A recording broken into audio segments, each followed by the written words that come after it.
The barbarism of the West is so fucking unimaginable. The barbarism of the West is so vile. Just because you're wearing a fucking suit while doing it doesn't make you any less barbaric.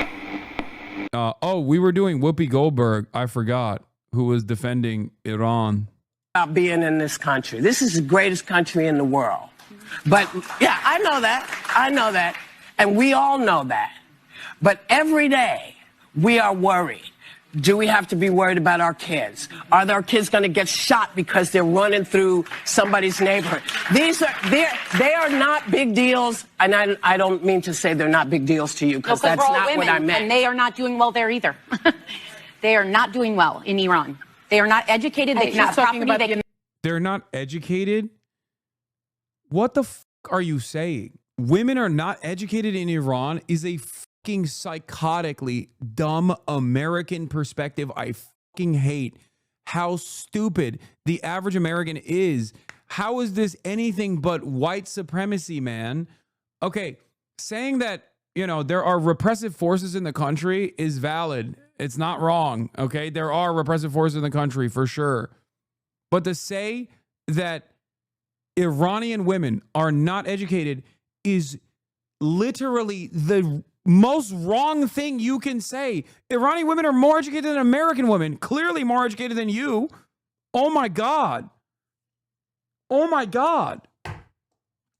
Oh my God, it makes me so mad. It makes me so mad how fucking stupid these Orientalist perspectives are. And it makes me extra mad because I know people that watch that in America also fucking think this, where they just sit around, okay, barely literate, can't even speak one fucking language, okay, let alone multiple, and they just go, hell yeah, she's right, she cooked, that's tea. That's right. Iranian women are actually fucking stupid. Oh my God. Oh my God. I'm gonna look this up. Hold on. Oh wow. Iran literacy rate for 2022 was 89%. Let's look at the American literacy rate. 79%. Is one Google. Iranian women are 60% of Iranian university students and 70% of STEM graduates. This right here, by the way, is racism through and through, for the record. This is exactly the same principle that white supremacists had towards black people. The notion that like black people are just, you know, lesser than white people for no real reason other than just like they thought it. Okay. They kept black people down and then they were like, all right, yeah. And they're just lesser. They're just lesser. They're inferior. It's the same exact shit. The reason why I'm using black-white dynamics here is because Americans only understand, like, barely, but only understand anti-black racism. Like they're equipped to handle that at least. So I need to use that as a way to fucking dovetail to a larger conversation. It's just like the assumption that Iran is a country where they're throwing gay people off the roofs, where they're just like fucking dominating women and not letting them get educated. All this shit is so unimaginably wrong that it fucking blows my mind that these dumb get to say shame whatsoever, and there's enough dumb fucks out there that also agree. How do you not recognize that this is just a byproduct of like Islamophobic sentiment that was supercharged to justify? She clarified. What is this?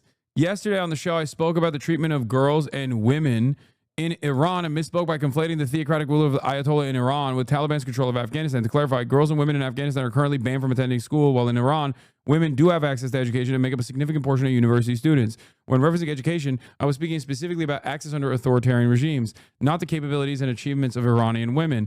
I want to be clear, I was not implying that women in Iran are uneducated or making any pejorative generalizations. That said, that larger point still stands. Oh my God, you still have to double down. I would not want to be a woman living under current regimes in either Iran or Afghanistan. Despite their differences, both governments impose serious restrictions on women's rights and freedoms.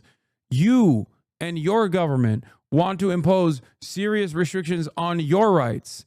Match that up. Okay? Talk about your government. Okay? Talk about your government. While simultaneously, your government is dominating those places as well. The reason why there is any sort of fundamentalist attitude in governance in any of these countries is directly tied back to American intervention and American involvement. Oh my fucking Lord. Whether it be the Iranian Revolution or whether it be Taliban-controlled Afghanistan, twice. Not once, but twice, as a matter of fact. This shit pisses me off so much, dude. It is literally the global version of white supremacist attitudes. Okay? It is the global version.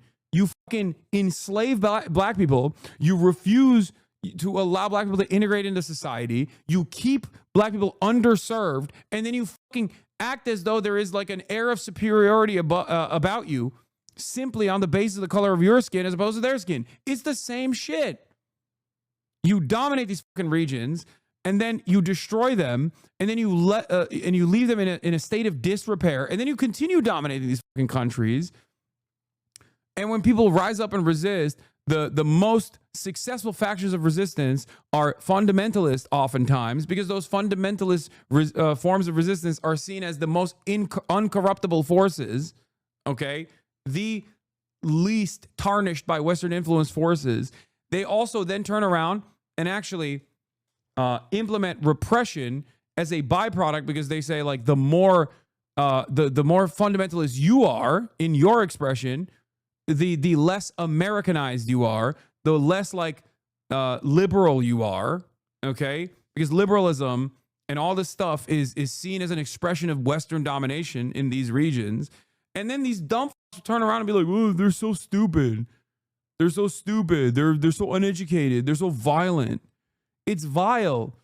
The barbarism of the West is so fucking unimaginable. The barbarism of the West is so vile. Just because you're wearing a fucking suit while doing it doesn't make you any less barbaric. It's disgusting. United States. I'm talking about here. Nobody wants to diminish the very real problems we have in this country. That is no one's intent. Good. But I think it's important we remember there are places much darker than this country and people who deserve rights. Not everybody feels that way.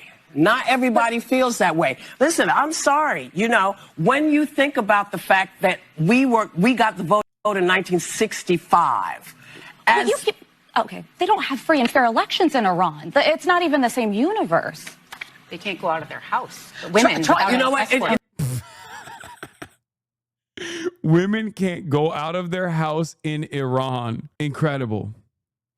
Brilliant analysis. The literacy rate for women in Iran was below 25% before the Iranian Revolution as compared to 85% now. Kurtaj olan bölgelerinizi bombalasak olur mu Hasan? Bak, this Turk says, can we bomb the parts of America where abortion is illegal? It's true. Again, great question. You can't get a fucking abortion in some of these places in the country now. Should we bomb them? Will we liberate the women? Will we liberate the women from their bodies by destroying them with munitions? No, right? That's stupid. I hope everyone understands how fucking stupid that is. America, the beacon of caring about women. A pregnant, brain-dead woman in Georgia was kept on life support. Experts say it raises ethical and legal questions. Adriana Smith was 8 weeks pregnant when she was declared brain-dead.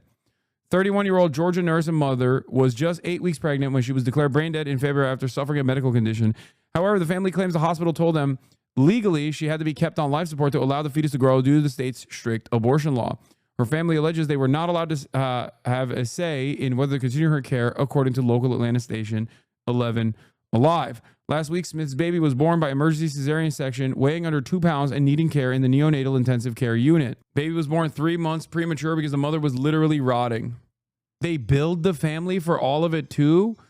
Oh my God. Incredible pro-women country. So pro-women. Unimaginably pro-women. There's no way I can make you understand. Let me try something. It's like try to reverse roles with a black person in this country, let's say, because I think that's what you're talking about. Yes. Just try to understand from their point of view. From that point of view, this country does not do them well. Does not go to them. I completely acknowledge that. And we shouldn't compare atrocities. If you're talking about Iran, of course, is doing worse things. But relatively speaking, it feels bad. Okay, but I think you know that Iran is significantly worse. This is just pure imperial cope, by the way. Iranian women can't post TikTok dances? What? That's a joke, right? You're saying that as a joke, right? Because, one, I don't think that's a metric for women's liberty. And two, they absolutely can. What are you talking about? Iran is footloose. I'm not discounting the forms of repression that especially heated up in Iran a couple years prior. Okay, they did. Since then, after a tremendous amount of struggle, imprisonments, and even deaths in the process, the Iranian government had to loosen a lot of these restrictions in at least certain parts of Tehran as a direct consequence of the bravery of the Iranian women and men that fought against this. Having said that, none of this justifies bombing Iran. And yes, currently as it stands, Iranian women are allowed to dance.